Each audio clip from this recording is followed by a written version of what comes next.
Hello, everybody, and welcome back to the Dubious Book Club podcast. It is me, Aubrey, one of your dubious creatures, and other dubious creatures have joined me. Say hi. I will Hello. admit to nothing.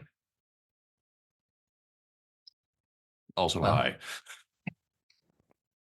So, yes, we are back with another book discussion. We are going to be discussing House of Rayne by Harley LaRue. This book has some content warnings, so I'll drop those real quick before we get into things. The content warnings are graphic violence, mental trauma, queerphobia, religious trauma, death/grief, animal death, mental illness, slut shaming, and torture. This is actually the second Harley LaRue book we read in the book club. So, what are people's thoughts about it so far? She's been fucking holding out on me. I'm having a great time. I'm having also so having a much great fun. time. Yeah, I finished it. I finished the book. Mm-hmm. I didn't think I would. I got about I got about like halfway through, and there's this one chapter, like 23 or 24, where I was like positively titillated, and it wasn't by one of the graphic lesbian sex scenes. Which probably we don't need to go into why that specific scene was so fucking exciting for me personally. I'm sure it isn't indicative of some latent psychosis. Which bit was it that hooked you? It's when we finally get to see the angel. Yes. And I was just like, oh, yeah. Oh, man. Sawyer, the secret monster fucker. Monster appreciator. Don't know if necessarily I'd want to have sex with it, but I for sure am going to be I'm going to be observing it in the bushes with binoculars. Yeah, that's fair. The angel is certainly a hell of a creature, but why don't we should start at the beginning of the book, and we'll get to the angel actually. So, we start off with Rayne's perspective in the prologue. It's very foreshadowy, and we don't truly understand what's going on. Yeah. We establish a couple of things right out the get-go, which is Rayne, who is one of our I say the word deuteragonist a lot. It literally just means it literally is just in reference. It's one of those words I use to make myself smarter than I actually am. It's actually it literally just means the book's POV is shared between two different protagonists. That's it. That's we have Salem and we have Rayne. Deuteragonist. It's got doot in it. I'm a little fucked up on cold medicine right now, so I love it. Strap in. It's great. We're here for it. We have Salem and Rayne. Salem is very, very sad. When you know it, Salem and Rayne are lesbians, as if you couldn't tell from the fact that their names are Salem and Rayne. Bisexual, and they get to be gay together. But yes, Salem is canonically at least bi, if not some form of pan, because it is established that her engagement was broken off, and she's on a great big bike ride to deal with it. Yeah, like you do when you get your heart ripped out of your chest. You find yourself. I didn't realize it was a bike, like a bike for like several chapters. No. I thought it was like a motorbike, and I was like, oh yeah. And then it was like, oh, that you're really committed to this. I mean, I wouldn't necessarily call Salem a bike. She's a good time had by some. Speaking of which, God, I love how we're only like one chapter after the fucking foreboding horror movie mess that was an introduction to Rayne. Our introduction to Salem is ostensibly like the opening of an R-rated Hallmark movie, just like, I just got my engagement broke off, and on a biking trip to find myself on the Oregon coast, I run into a beautiful stranger who eats my pussy out in the bathroom of a dive bar. Look, the book does honestly a really good job of setting the two tones we're going to be living with. Yeah. One is absolute horror, and the other is lesbian Lex. Yeah. Salem in this first half of the book is like literally just in a Hallmark movie. She just thinks she's in like kind of a slightly gothic Hallmark movie. And you know, Rayne is in the horror movie from the beginning. Yeah. It gets even more Lifetime-esque when after that whole debacle, because the whole reason there's a whole reason she was biking up this way is that she was heading to Blackridge Island because of this cozy Airbnb bed and breakfast type situation that she heard about. And wouldn't you know it, guess who runs this bed and breakfast? Said person she just hooked up with. Yep. And they're both incredibly normal about it to begin with. They're so normal about it. Yeah, and I will say, the further along we got into House of Rayne, the more I was like, this is not identical, but similar to the plot of Midnight Mass. There's a little bit of Midnight Mass in there. But again, yeah, there's obviously a lot of inspirations, but like the strange isolated community of Catholics on an island in the Pacific Northwest, which, I mean, like, look, one of two things happen on islands of the Pacific Northwest. Either the Catholics move in or somebody eats another guy. And still time for option number two. In this book, we have both. So, yeah. You know, though, to be fair, like early on, like in like chapter 2 or 3, somebody drops just the god, and for a moment it was like, wait, is this connected to the other books? Is this the same? Right? And then is this an extended universe? No. But it was no, I can't Catholics. Go back. It's just Catholics. I do really like the variety of religiosity that's present on the island, though. Yeah. It makes, at first I was like, oh god, it's somebody's fucking working through their church trauma, but like, no, it's not. The book definitely has a certain character that we're going to get into shortly, that is a bitch, and she's a god-bothering bitch, which is even better. The book is surprisingly restrained and is like, no, organized religion is not the seat of all mankind's ills. Yeah. It's this very specific, which I appreciate. I appreciate that because, like, oh, good, a fiction writer who doesn't subscribe to the r/atheism philosophy. Yeah. I appreciate that personally, though I suspect it will get her so blasted by neckbeards on the internet. I mean, I don't know how many neckbeards are reading this very hardcore lesbian sex book. I don't think many neckbeards have even seen a woman. This is true. Facts. Anyway, you're going to have to take the tangent away from me is the thing. I'm not going to stop. I'm aware. So yeah, no, it's very, very early on. Like Salem is just enjoying her vacation and getting to know Rayne, and Rayne is internally freaking out because it's like 2 weeks before the island shuts down for the winter, and essentially they're hunted by something. They refer to it as the Angel.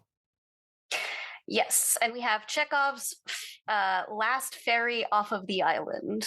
Yeah, which is our handy little clever. Well, here's the thing that I also like about the situation, because again, all the whole Death Island thing, again, it's a very classic trope. But what the book does very early on is that it explains pretty succinctly why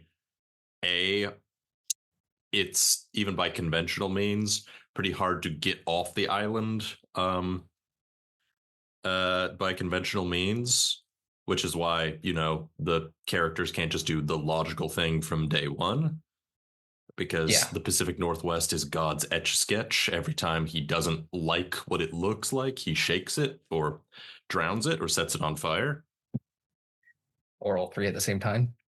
And the metaphor doesn't really work. Why would you drown an etch-a-sketch? Anyway, and the other is that there is, as a, let's call it a side effect of Blackridge's whole deal, people who are from the island, when they try to go to the mainland, are afflicted by what I can only describe as constant unearthly screaming that literally drives them insane unless they return to the island, which is why people haven't just moved out in droves.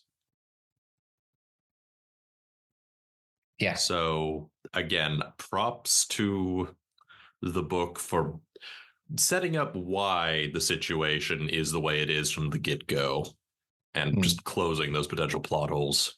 Because that's we can't just be like, why did they just leave at the beginning? We have to have a story. My jokes, my smart alecky jokes. How am I supposed to disguise my nitpicking observations as an excuse for humor now?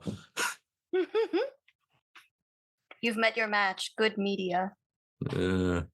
Yeah. So yes, I appreciate that. Also, I know some members of the audience are like here for the scissoring, and there's plenty of that. But believe me, there is plenty of that. There really is. They really don't beat around the bush. In fact, I dare say they beat the bush a lot. Okay, but also, sorry, finish your thought, and then I have a thought. No, my thought was basically like, that was not the part that was getting me all hot and bothered. The part that was getting me all hot and bothered was the fucking monster. Because it is a proper monster.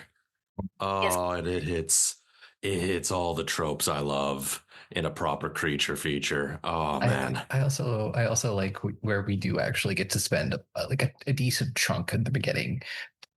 Like, we don't see it for quite a long time. Exactly, because you never just fucking show it. You always build up to it. You always foreshadow. You always drag it out in the imaginations and the warnings of other people around there. And all the voices, the fucking voices. It's a very specific trait of monsters in fiction, but I personally have always loved the fucking mimicry ability. Yeah, but it's a really good one that like exists in a lot of folklore, that a lot of monsters can do that, but a lot of things that like go like kill people can do that. So it is really cool to see it in there. And like our first like real supernatural thing that happens like to Salem is the fucking ghost in the bath. Yeah. See, this is why you can't be caught masturbating anywhere. Not even where you should be safe, in your locker room. Because basically the sequence of events up until this point is Salem has arrived on creepy island, in many ways. gotten to the Balfour Manor, which is Rayne's ancestral home that she's converted into a bed and breakfast because, well, to be blunt, because she doesn't really know what the fuck to do with it. And needs money. Needs money. And it granted, and another thing is that, like, again, it kind of subverts the usual trope of like no survival instinct whatsoever, in that she's not the only out of towner who's staying there. Like, we meet a couple of seasonal hunters. I believe their names are Martin and I want to say George. I think George. Yeah, we meet our dead meat. Yeah, I mean they're waving death flags to begin with, but like it Or lambs again, for the sacrifice. I appreciate the book going out of its way to be like, no, this is like Salem is not just Salem does not just have a big arrow above her head in universe that says protagonist. Like it No, is and I perfectly think reasonable. yeah, and she reacts, I would say, very reasonably to the supernatural things that happen to her. In that it's revealed a little bit later that she has a diagnosed anxiety disorder and has since she was a teenager. So when she's having weird visions and freaking out, she has the immediate instinct to invalidate her own feelings because that's what she's used to doing. That's what people have been doing to her for years. Yeah. Because the alternative is acknowledging that a ghost just caught her masturbating, and I don't think anybody wants to confront that.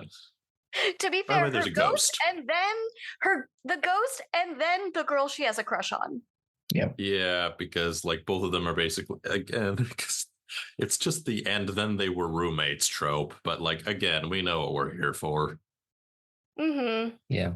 Like and literally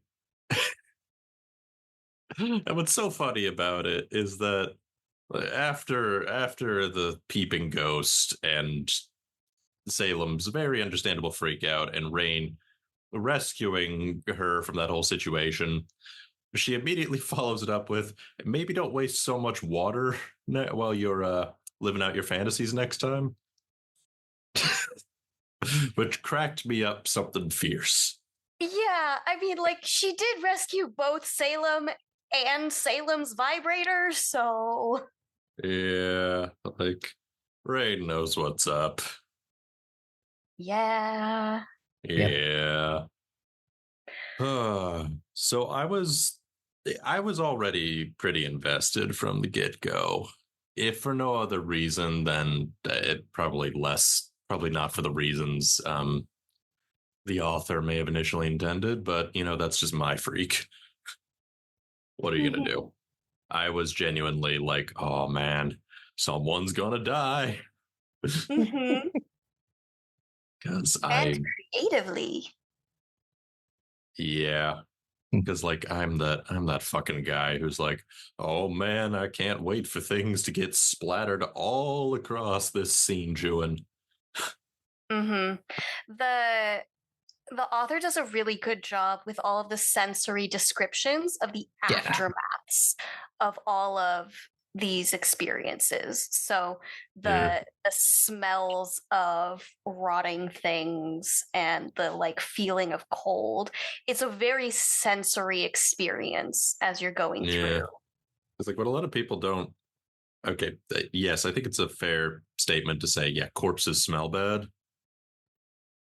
But specifically, if the bowel wall or the stomach gets perforated, there's a reason why even like professionals have to work with like essentially like special tablets to deal with the cadaverine scent because like it doesn't matter how tough you think you are, you will vomit. Don't ask me how I know that. We don't need to dwell on that part. I appreciate I appreciate the details because again, not only am I getting my creature feature fixed, but it's also just nice for someone to acknowledge that, like, yeah, no, even the bodies are gross, especially even like animal carcasses, gross, bad. It's like bad enough when it's just roadkill. When you've got some kind of greebly creature skulking around the woods, mutilating black bears for fun, even worse. Yeah. And one of the things that like comes from like what happens with the ghost in the bathtub is that Rayne moves Salem into a different room on the third floor. They're like literally like right next to each other now. Mm-hmm. And then, because Salem unintentionally broke the bathtub, they have to go into town together. And the charming town has some very interesting features like curfew warnings and industrial grade floodlights. And fucking bells on fences. Mm-hmm. Yeah. I do love the way that the townspeople are just like really clearly trying to make sure that the visitors don't catch on, but they are still just so terrified. Yeah, well, again, it kind of makes sense because again, we've established very early on they can't leave. They clearly want to, but they can't. It's kind of sort of established that the angel is asleep for like spring, summer, and fall, and then wakes up in the winter to kill. Mm-hmm. But something's different this time because it has woken up early. Goddamn global warming. I was thinking it. Goddamn global warming, awakening the nightmarish monsters in the far corners of the earth ahead of schedule. God damn it. Because early on, we're told that a teenage girl is missing. As we all know, nothing bad ever happens to stray teenagers in these sort of stories. They're always so safe. They're always they're always so safe and so fine. Yeah. Yeah, we also meet Andy and Rebecca. Andy is ostensibly he's a friend of the Balfour family, and he's the local handyman. And Rebecca is his adorable daughter, who nothing bad will happen to over the course of this novel. Definitely, Seahawk's gonna be fine. Also, they have Boomer will live. Oh, fuck. I almost forgot the fucking star of the show, Loki. Yes, best boy Loki. Best boy Loki. Rayne has this big husky dog. I mean, if we don't actually get what breed he is, he's so big. He's a wolf dog. One of those big cuddly wolf dogs. Hound of the Baskervilles. Mm-hmm. Yeah, he is a certified good boy, and I can confirm, whether there are a few close calls, Loki will live. Mm-hmm. Some other wildlife on the island, not so much, but Loki will live. Loki is the important part. Yeah. Mm-hmm. Mm-hmm. Anyway, yeah, and again, we get this chapter also, well, these chapters rather, give us some insight into Blackridge as a community and this kind of unspoken ways in which the entire township has had to adapt around almost 20 years of perpetual supernatural terror. Mm-hmm. Again, we re-meet a couple of characters that we saw sort of briefly at the beginning that are parishioners at the church. Yeah, and I do like they're queerphobic. Yeah, I do like, however, like I do appreciate, however, that they are a minority, and that they are the crazies who, for some reason, because I understand that people do tend to do this. They tend to mythologize the source of their suffering, especially if they're from a religious background.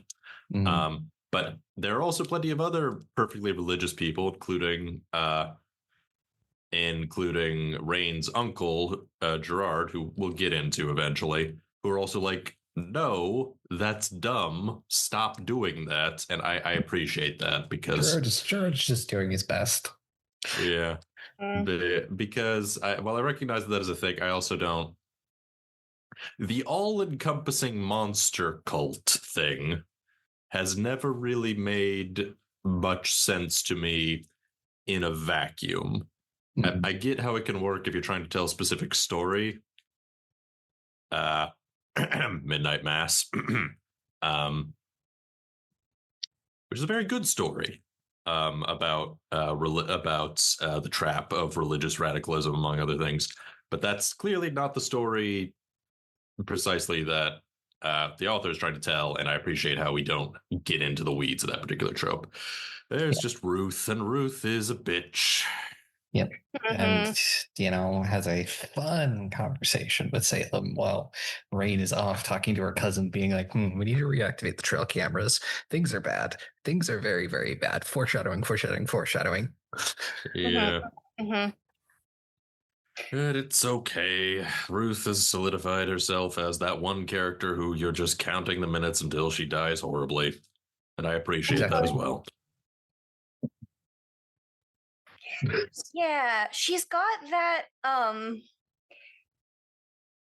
that particular smile, and the voice actors I just want to give a little bit of props to. So good in the audiobook format. Oh yeah. You can feel the uncanny smile that Ruth has when talking about the horrors. Yeah. And it's something. Yeah. But yeah, basically, we learned we learned a bit about Rayne, because what are butch monster hunting lesbians to do in the off seasons but go to the mainland and eat stray pussy? Perfectly acceptable behavior, if you ask me. I think she's run out of pussy on the island. Yeah. It's only so many. Problem is, the angel keeps killing all the free range pussy here. So, but yeah, but Salem is the only one who, granted unintentionally, Rayne has brought back. Guess you could say. Technically, she didn't even. Yeah, no, like unintentionally. She really didn't want to, too. Yeah. And it's just like, these bitches are hella gay. Good for them. Because, again, it's a trope. Well, it's a good trope. I don't begrudge the book. It's obvious tropes. It's made very clear that Rayne has some deeply seated inferiority complex and imposter syndrome stuff. Which wraps neatly into the backstory of not just the Balfours, but this whole island's fucked up deal. So where the fuck was this world building in Her Soul to Take? I know what that book was about, but holy shit, you've been holding out on us. World building is really good. This is also her sixth book. So it's definitely, it's you can see the way the authors improved from reading what was her first or second book to her sixth. It reads like somebody's had practice. Yeah. Yeah. And yeah, so, but good world building. I approve. And then shortly after that, Salem and Rayne start banging again. Yeah, there's a lot of, there are still entire chapters devoted to just I'm running out of funny ways to say sex. I knew this would happen eventually over the course of this podcast. I'm running out of ways to infantilize, guys. Help. I want to call out the fantastic way that consent is treated between this couple. I had a couple of moments where I was nearly teary-eyed, such as directly after the encounter with Ruth, and Salem is very, very shaken, accidentally bumps into Rayne, and Rayne, who is very on edge because, as we have mentioned, things are very, very bad, accidentally doesn't recognize that it's Salem initially and puts a knife to her throat. First of all, sexy. Second of all, it was unfortunately this moment where I was like, oh no, that's hot. Who among us hasn't been threatened by the one night stand with a sharp object? If only. Is it just me? It should happen more. Okay, moving on. But no, directly after that, Rayne has just such a genuine moment of no, any pain that you experience needs to be consented to, and you didn't consent to this. And I am so sorry. And it's just like, you could have just played this for the like cool, sexy, hot, dangerous moment, but you didn't. You took the moment to step back and say no in the context of a positive, like consensual kink relationship. This is what it actually looks like. Yeah, the kink dynamics of this book are so fucking good. Mm-hmm. That, and it wraps very neatly into goddamn fucking hell. Why is the writing so good? It's good. But it wraps very well into Salem's whole backstory. Specifically, I mean, it was one of the contributing factors of why she broke off, or rather, Colin, the fucker, broke off the engagement because, like, she wanted to get freaky, and Colin was a guy about it. He instead decided to cheat on her about it. Yeah, because I've known a lot of Collins in my life. Yeah. Milquetoast motherfuckers. Seriously. Yeah. 1,000 years of venereal disease upon ye, Colin. There's a difference between telling your partner, hey, BDSM is not my thing, and cheating on your partner about it. You're not really cheating on your partner about it, but making you feel bad about your freak is like, okay, straight to the penis explosion chamber. Yeah. Yeah, no, there's a gulf between saying, hey, that's not my thing, I don't want to do that, and hey, you're awful for liking that thing, and fuck you, I'm gonna go cheat on you about it. Yeah, fortunately, we don't dwell on Colin. Like, Colin doesn't actually appear in the book because he doesn't really need to. We don't really dwell on Colin because, again, it's not really the point.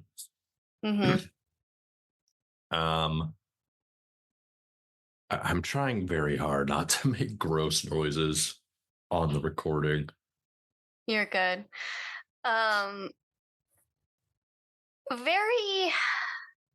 Very shortly after I liked the scene in the woods in terms of my ranking so far of the lesbian sex scenes. I thought that was a good one. I give it 4 cracked hymens out of 5. Salem goes riding because, as we established, actual bike, specifically a mountain bike. I miss mountain biking, y'all. I miss it a lot. Not a lot of opportunities for that in Hong Kong. Yeah. That's fair. God, there are some word to the wise for those of you doing biking trips. Don't go to Hong Kong. Generally speaking, don't go to Hong Kong for biking trips. Yes. It's a lovely city, just not for biking. But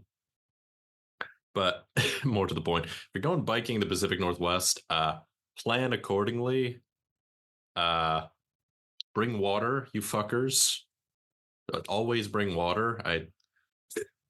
I don't know why I have to say this constantly, but bring water, you motherfuckers. You will get dehydrated. I don't care how fucking misty it is in the scenic forestry. Also, dress appropriately. And be prepared to get a lot of mud worked into places where mud reasonably shouldn't be. Okay, tangent over, as you were. Yeah. But yeah, shortly after, like, everything that's in she goes mountain bike riding and finds bones. And she's like, those are probably animal bones. And we, the reader, are going, those are probably human bones. Those are bones. We know. She's like, it's probably a big animal. And I'm like, bitch. But no. In fairness, unless it's an actual human skull, it can be kind of difficult to tell. Yeah. And she has already we've established from the hunters that there are bears in the woods. So again, what I like about Salem specifically. So Salem is a good example of I think I mentioned this before in Daggermouth, but the main character should not initially know what genre of story they're in. Yeah. Like Salem absolutely does not know what genre of story she's in. Because a reasonable person would not immediately jump to, oh, I'm in a horror movie. Yeah. Yeah. Salem's just like, that's probably a bear. And then goes on her merry way. And the amount of time some creature in the forest was discounted as probably a bear. Bears are pretty chill, y'all. So long as you don't mess with them, they're dangerous. They're dangerous, don't get me wrong, but the bears don't go out of their way to cause mayhem, generally. Yeah, they're here for your snacks. Hippopotamuses, on the other hand, those are Satan's land tanks. I know Mudang has us all fooled, but Mudang is just small. Mudang already has violence in her heart, and we've seen it. Yeah. But I want you to imagine that, but sized up to about 11, and with watermelon crushing jaws that offer no mercy or compassion. That is what Pablo Escobar unleashed upon Colombia. Yep, and territorial to boot. Yeah, and surprisingly fast on land. Look, what I'm saying is that I would be, if there was a rampage hippopotamus on Black Ridge Island. We'd be much more scared. Exactly. What is wrong with me? Everything has perspective, and I appreciate that about you, Sawyer. I'm not doing well. So Bone is ignored for what we, the audience, know it is. And then some more people go missing. Yep. Yeah, and oh man, we're getting so close. Yeah, we also around this time get the the actual negotiation of BDSM roles between Rayne and Salem. Yeah. But I don't care because I'm edging to something very different in the background. Yes, you are. But no, our hunters who were waving death flags on a different ride through the woods, Salem comes across one of them, Martin. And Martin is not okay. He keeps repeating the question of whether or not she's seen George, who's the other hunter. And she's like, no, I'm gonna get back on my bike and maybe see about getting help. And also it happens to turn dark very quickly. And it's this point in the narrative, dear audience, that I am positively frothing. Yep. Yeah. My body is so fucking ready for this. They edges with the monster, not the sex. I know. Well, here's the thing. That's how you introduce a proper fucking monster. You don't just come out the gate with it. You show it in layers. The first layer is always the impact on what it has around it.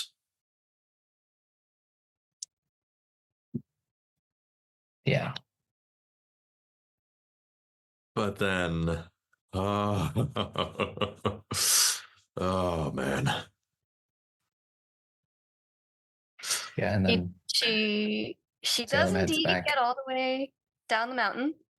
Yep, and gets a little bit turned around in the process and comes to the house from like a different non-entrance sort of back area and sees a stone building that looks real old. And then she's like, huh, what's that? Oh, it's boarded up and there's some weird claws on the glass on the inside. I'm going to nope the fuck out of that because I'm a reasonable human. Oh, let me in. Let me in. Yeah, I'm gonna be real. This monster would probably have to take out a restraining order on me. I again, I don't necessarily think of myself as a monster fucker. It's more like I read a book called The Resurrectionist when I was a kid. That was the most creaturist of features, and that did things to my brain chemistry that probably explain a lot in my present moment. I like monsters. I just think they're neat. You are in good company. I wouldn't necessarily say I want to fuck them. That's just me. That's I understand that's the impulse for some people, and I don't condone it. Me personally, though, it's more like I am respectfully jerking off in the corner to the monsters. You understand? Yeah. That quote's going to be immortalized forever. That is, I already found our clip for this week or for this episode. Oh, lovely. Why am I doing this? This is going to be on the internet forever. It's really what I want to leave behind. Is this going to be the last thing people know of me? When I'm dead and gone, will I'm masturbating to monsters in the corner be the only thing that people remember about me? Is this what my life has become? To continue, I'm just having a brief existential crisis.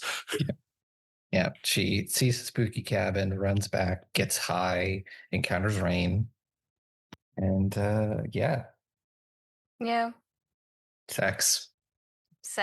Yeah, unfortunately. Again, they're good sex scenes, but we're not going to go into exhaustive detail. That's what the book is for.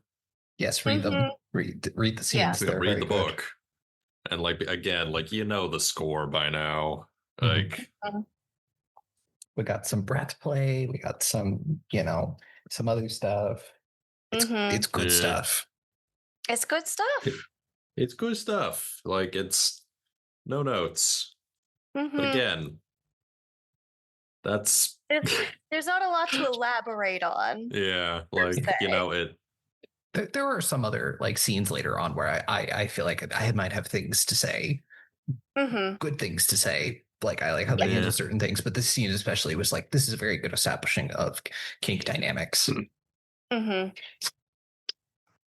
they put a really good emphasis on the amount of trust that's being given, honestly, both ways. Yes.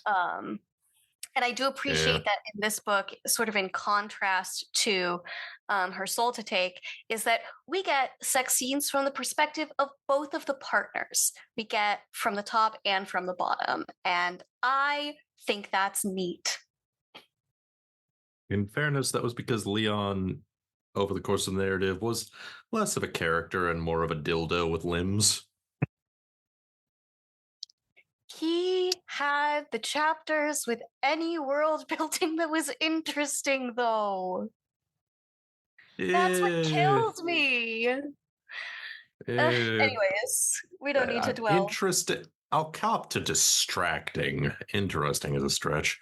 We also, after the greenhouse and everything, we learn a little bit more about Rayne's mom. She was murdered in the lighthouse. And her dad was the preacher. Dad was the parish priest. Who also got angeled. It's made pretty clear. It's not clear yet at this point in the book, and I haven't read the whole book, so this is me just sort of making a little bit blind predictions. It's kind of implied in a way. It's not confirmed until later. I'm gonna let you. I really don't want to spoil it, so I'm not gonna elaborate anymore. My prediction / understanding, which, if I'm correct, it's good writing, is that Dad became Angel and was not necessarily angel-fied, or summoned the angel. But I think Dad became Angel and continued to terrorize his family and the entire island for what is arguably his sin of neglect towards his family, and maybe he also murdered the mom again. We don't know. I think that would be a good sort of carry through of the monster and the themes present of generational trauma and stuff like that. I will say this. The reason why it is called the Angel, the reason why that is the local name for it, is because the local folklore has it that when Marion Balfour, that's the mom's name, was murdered, Picard Balfour, that's the dad, basically... Picard. I know. I heard Picard and I was like, oh no, Picard, Captain, how could you? Captain, don't make it so. Like, I never want to say certain names are like off limits, but you gotta know what you're doing when you pick a name. Mm-hmm. Yeah, that admittedly. Now I'm just imagining an evil Jean-Luc. So Locutus, I guess. There was definitely an episode with an evil twin. Yeah. Anyway. The dimension exists. Mm-hmm. Oh, right. You mean the BDSM dimension. Mm-hmm. Everybody's more... Honestly, it ranges between evil or just horny. Yeah. Mm-hmm. Because we know no one in Star Trek proper has ever actually been horny. They had to create a whole evil dimension just to get around the censors. Anyway, if that pisses you off, Trek fans, good. We don't have May the Justin fourth here, be fucking with you. So we can't get it. We can't get a Star Trek rant. Yeah. Mm-hmm. Anyway, what I was trying to say is that Jean-Luc basically Jesus so hard that he summoned a fucking avenging angel upon the inhabitants of Black Ridge. And in typical Catholic fashion, they just decided, well, guess we're gonna have to grin and bear it. Yeah, pretty much. Mm-hmm. In fairness, it's the townsfolk aren't collectively insane. There have been multiple attempts to try and trap or kill the thing, but none of them have been particularly successful. Yeah. Mm-hmm. So they're currently just focusing on keeping everybody safe and alive. Which after 2 decades of trying to catch and kill the thing and not succeeding, I feel like that's a reasonable place to end up at. Yeah, where it's like, okay, yeah, you can't do anything. Because, I mean, there's probably like 5 or 6 years in the beginning where nobody believed it existed. And, people just put the disappearances up to other things. And then when, trail cams and photos. Mm-hmm. Yeah, the thing is, it's also made pretty clear that conventional attempts to try and kill the thing just flat out haven't really worked. Yeah. They blew off an arm, and the next season it was back. Mm-hmm. Yeah. But come on, please stop. Just let me have it. Just let me get to the scene. We're so fucking close. begging you. We're so I'm close. fucking begging you, man. Yeah, no, there's just sort of a lot more just relationship building between Salem and Rayne. It's really good. Mm-hmm. You feel very realistic, like the relationship progresses in a very realistic way, especially for 2 weeks. Yeah. And I feel like because we're able to get both perspectives, Rayne doesn't come off as unnecessarily edgy for saying, I hurt people, you deserve better than me, etc., etc. Like, you get her perspective of, literally, if you fucking gaslit. Also, she's been fucking gaslit like her entire fucking life.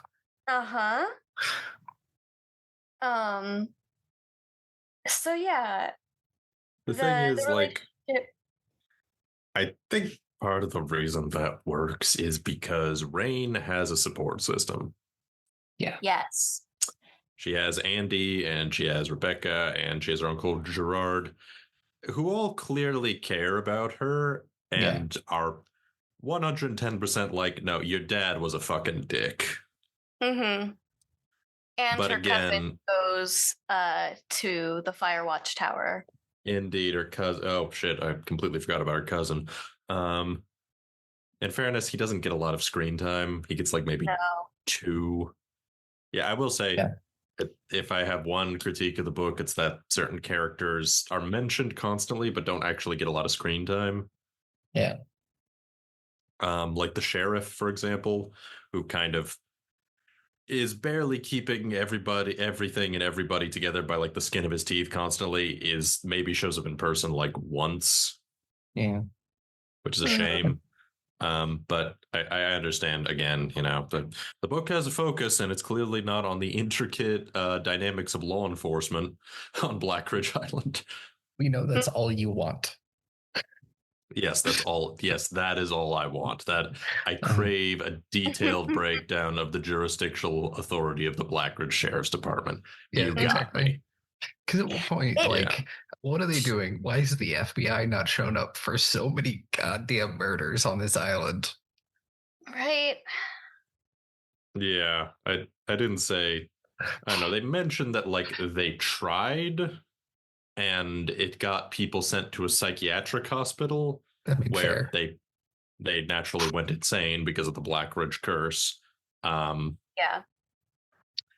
So, I mean, again, I'm not saying that everything is necessarily foolproof, but for the sake of verisimilitude, I'm kind of like, okay, you know what, fair. It would be a little dull if the federal government got involved. No, it's just me being an X-Files fan in the background being like, God, Mulder would love this. I'm right there with you, buddy. You got us so many cigarettes. I feel like I'm going to need them in a minute. But it's Halloween. It's Halloween.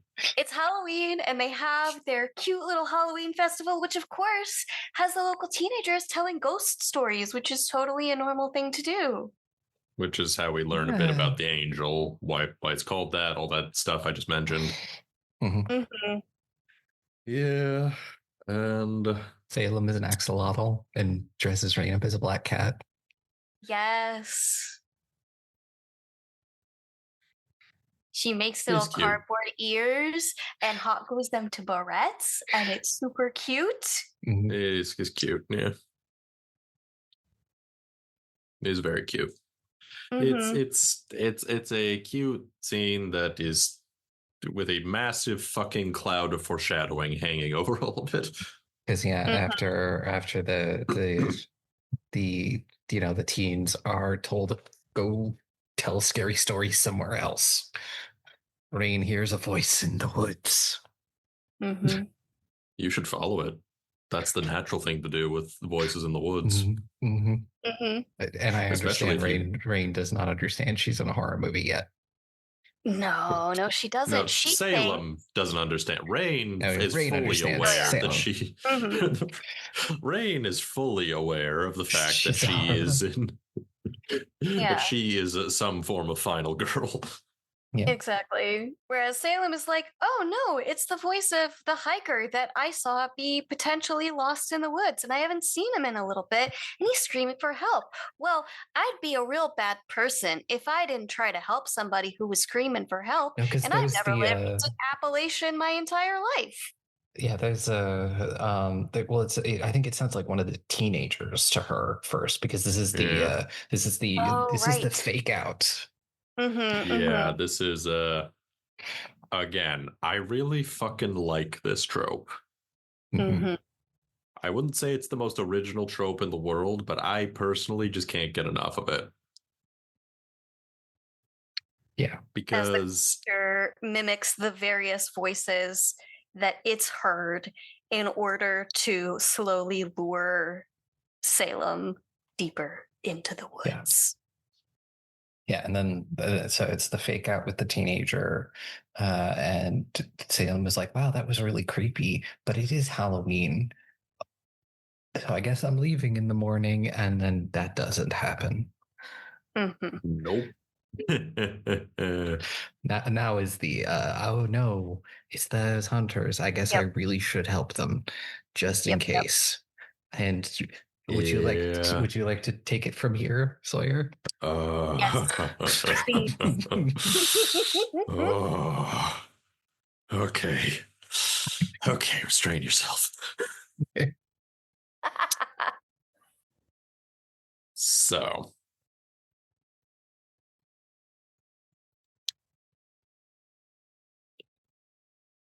we, up until this point, don't know much about the angel physically. We got the briefest of hints as to what its actual physical appearance is like in the literal opening chapter. But when we get to when Salem literally stumbles upon it,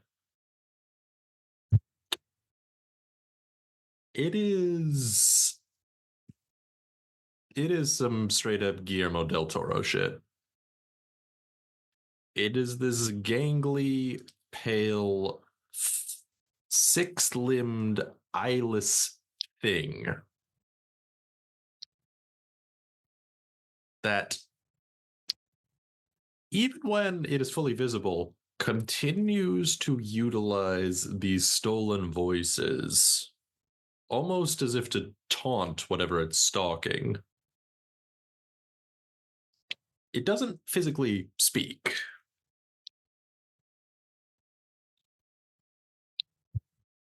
Which I appreciate personally, because I don't know, I felt like, especially with these kind of monsters, nothing really kind of foils the fear factor for me than having it monologue. Because it's not meant to be a character, it's meant to be an entity, it's meant to be a threat.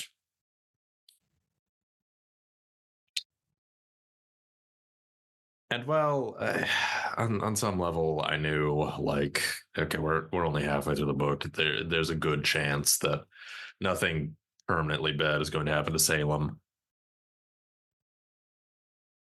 I think the effect honestly might have been a little ruined for me personally. Not any fault of the author. I just don't think the author was counting on somebody sort of just going, yes, during an obvious horror scene.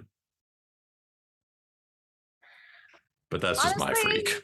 Yeah. If I was a horror writer and I heard somebody had that reaction, I would be so flattered.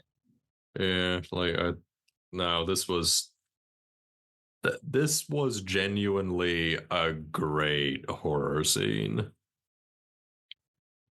To the point where any semblance of horror was actually lost on me, because unfortunately I am just so perpetually down abominable for this kind of stuff. Because it also steals her voice.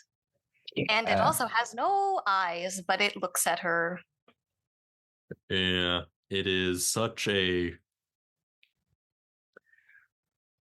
We don't get any confirmation throughout the book about what it is exactly. I don't want it. That's a good thing. Mm-hmm. Because nothing ultimately is scarier than the unknown. And again, the book is very restrained in a lot of aspects. It makes it very clear the themes of like gothic and occult horror throughout, but it doesn't specifically confirm or deny anything, especially when it comes to stuff surrounding the angel, which again, I'm not going to spoil because I really don't want to spoil the other half of the book for you guys. And that's part of what makes it terrifying. We don't really know what it is. We don't really know where it's from, or what niche, if any, it occupies in some greater supernatural landscape. And that is objectively a good thing in this kind of story. The less you know about it, the more your own fevered imagination goes into overdrive. Mm-hmm. That's good horror. Yeah. And one thing that because this book also reminded me a lot of T. Kingfisher's What Moves the Dead, which is a novella that's sort of a modern interpretation of The House of Usher. You do kind of in that get a confirmation of what the creepy thing was all along, and even when we see it in both of them, there's still just abject horror at the reality of what the thing is. Yeah.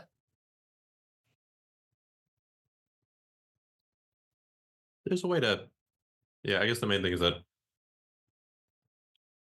I would definitely say in terms of what kind of horror House of Rayne is, I would definitely say it's more gothic horror than a cult horror. It's very gothic horror. For sure. Because in gothic horror, there's always underlying themes of loss and trauma and how the real monster was man all along, because, that's what you're here for. And then the actual monster, if there is an actual monster in these sort of books, generally speaking, doesn't necessarily have to be the focus, in the sense that we don't need to know that many specifics about its actual origins and whatnot to make it scary. Yeah. Meanwhile, you got examples of occult horror, which occult horror is hard to pull off, mainly because it requires an understanding of beyond surface level folklore.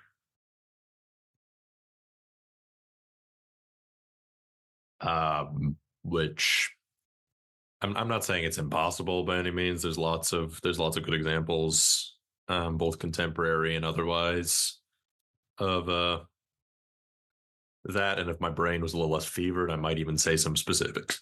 But I'm fucking drawing a blank right now for some reason. Yeah.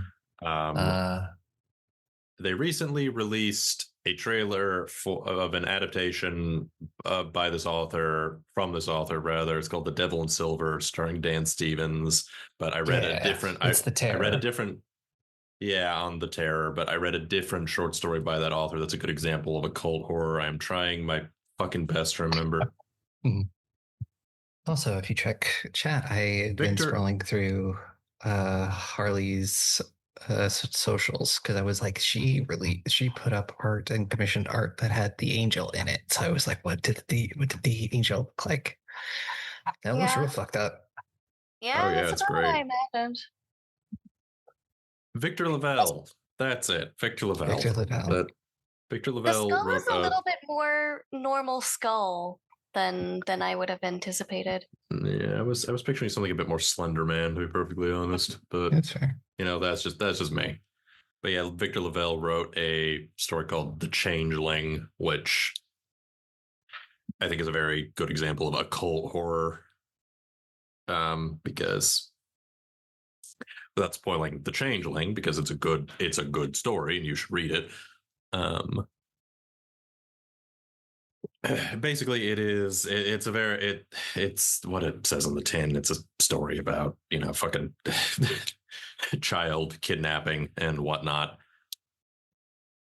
and fairies that are a bit less fucking twee, and the actual horror that surrounds the changeling myth and what that means, like, more on a cultural basis. But anyway, yeah, so like I would say that there are definitely elements of that occult horror in the House of Rayne, but it's definitely more gothic, generally speaking, and that's fine. Yeah, it has a lot of very classic gothic horror tropes in it. Like, it really doesn't. The angel doesn't need to be more fleshed out. Mm. It just is, and it exists. Yet, as a monster, I appreciate its simplicity.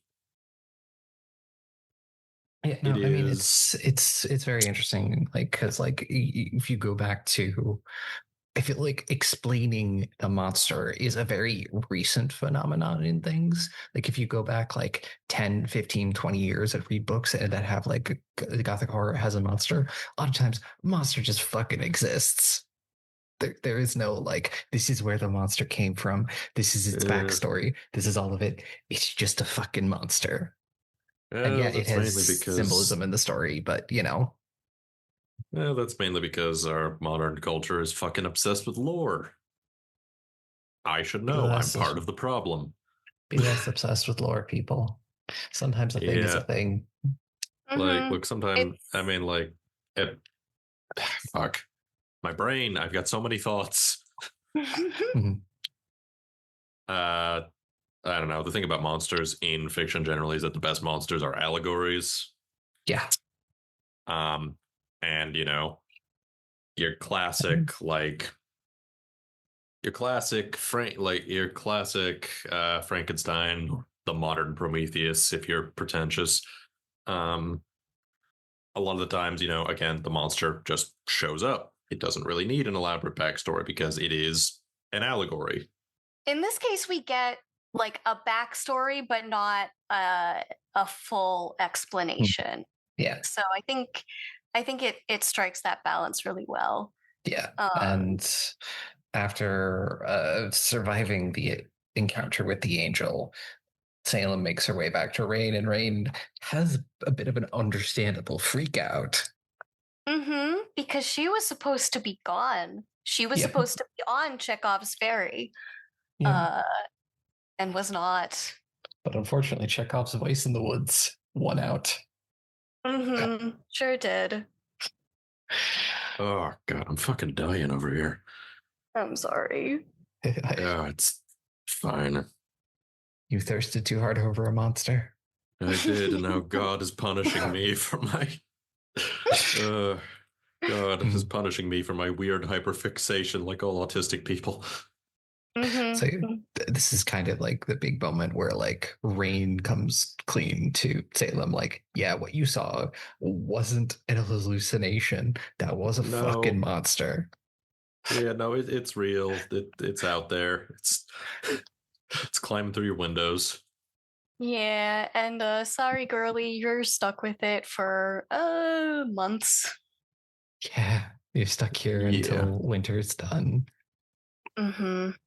Yeah, it's and I appreciate that she just fucking says it, to be honest. Yeah. Like it again, there are other tropes in this sort of fiction where people are just so incredibly, sometimes comically, in denial because, like, I can't handle the truth, or I need to protect you from the truth. And it's like, that's one of those fuck. My brain. I feel like I'm rapidly losing my ability to speak English as the podcast wears on. Oh no. Oh no. One of the tropes that is pure Hollywood because it's meant purely to drag out the narrative until the third act. But that's dumb. It's a dumb trope. Yeah. No, I appreciate that Rayne isn't, I'll protect you from the information. Once the information is out, she's like, you need all the thing. Yeah, you need all the information because this is fucking dangerous and, you know. Yeah, no, the multi-limbed skull-faced horror does not give a shit whether you believe in it or not. Yeah, best be believing you're in a horror story. Yeah. Yep. It is refreshing to say the least. Yeah. And there's like a little bit where, you know, Salem goes and it's just like, can I contact the Coast Guard? Can I get a helicopter? And Rayne is like, no, both those never work. People have tried that before. Yep. And then like a dutiful ADHD person, she Googles it anyways. Yeah. Yeah. The main thing, in all fairness, I know, again, trying really fucking hard to follow the advice of Alfred Hitchcock in that the police can't show up because that would be dull. Mm-hmm. The police on the island are busy. Yeah, the weather out in like, especially like the Puget Sound region, can get gnarly. Yeah. Speaking of somebody who lived in the Pacific Northwest for like a year and a half, and this island sounds like it's pretty far offshore. Yeah, like it. You take a full ferry to get to it. It is rough, y'all. There's a reason why there were so many. There's a reason why there's a place on the Oregon coast that's literally called the Graveyard of Ships. Yeah. It's right outside of Astoria, fun fact, which is part of the reason why Goonies was set there. Yeah. Yeah. But yes, there's that. And then I think it's it would be the last chapter we cover involves the scene on the fur rug. Mm-hmm. Yeah. Is, in my opinion, one of bareback on the bear skin. Yeah. No, it's one of the sex scenes that I think is worth highlighting. Yes. In that Salem has a little bit of a panic moment in the middle of their encounter, and Rayne notices, takes a step back, and basically says, "No, Salem, I need you to actually communicate with me, not what you think I want to hear." I unfortunately relate to Salem too much. Oh my god, same. I relate a bit to Rayne in this scene. I'm usually the one having the panic attack. You know that scene in like Airplane where like it's just a succession of people beating the shit out of this one woman who's having a perfectly reasonable crash out? Yeah. I sometimes feel like the succession of people. But yeah, it is a really good scene that I feel like it treats it like correct, and it's like, this is what you should do when your partner is like having a panic attack in the middle of the scene. You fucking stop.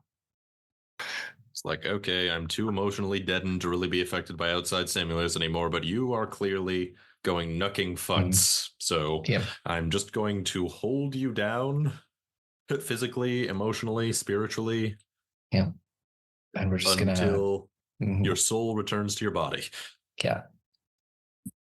And I think it is like a great scene, very hot, but also it's just having that. And I've read many books where the other partner would not have stopped. No, they would have tried to fuck the anxiety demons right out of them. Yeah. Exactly. Whereas in this case, like, they both take the time, take the step back, and get back into it at their pace. Yeah, and crucially, it feels like there's never like an expectation that they do get back into it, you know? It's a good model of how to handle that situation.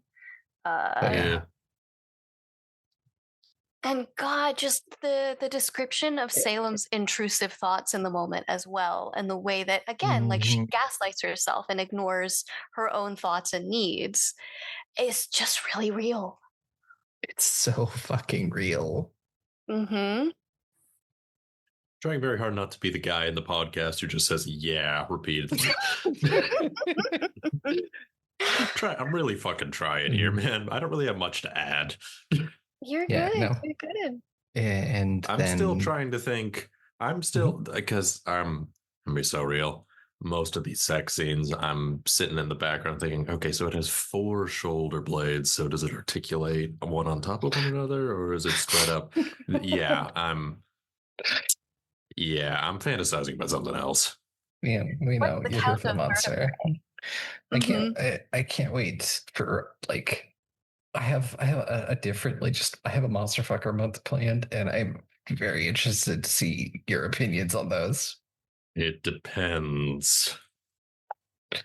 Oh, this one I'm there won't be anything that resembles a human in this month. Is that month? Much like there's good dick and there's bad dick, there's good monster and there's bad monster. No, that's fair. But yeah, no, and then it kind of comes to like the next scene is them going to the cabin to check it out. But I feel like we will get into that next time because it's pretty much where like we're around half the book. Yeah, we're about. I haven't gotten to the cabin yet. Book all told is about 400-ish pages long. We're about at the 200 mark here. Yeah, give or take. I'm so excited for the rest. Yeah. I am so fucking ready. I cannot wait to get into the rest of this book. Yeah. I've read the next couple of chapters. Oh god, yeah. No, it's just the train is loose. The train does not go back on the tracks. There is a thing loose, and for once, it's not just the author's libido. I am on team thing all the way. I know I shouldn't be actively rooting for it, but God help me, if we're going to be acknowledging the fucking freaks in the room, I want this freak flag firmly planted. I am team Greebly all the way. Yeah. Well, so what are people's vibes for it? Like, what are you thinking? What is your current rating of the book?